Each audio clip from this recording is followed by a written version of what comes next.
manusia, malaikat, jin, syaitan, binatang. Bila malaikat Israfil tiup sangkakala tu, 5 bangsa ini bangun serentak. Selama ni kita ingat yang bangun nanti di mahsyar siapa?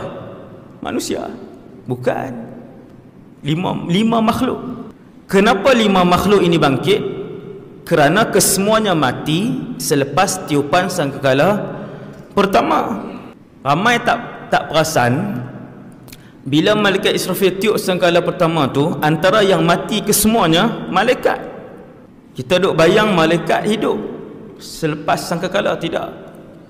Fa idza nufikha fis sur, dan tatkala ditiupkan sangkakala, kata Allah dalam Al-Quran, fasa'iqa man fis samawati wa man fil ard. Semua mati. Seluruh makhluk di 7 petala langit dan seluruh makhluk bumi.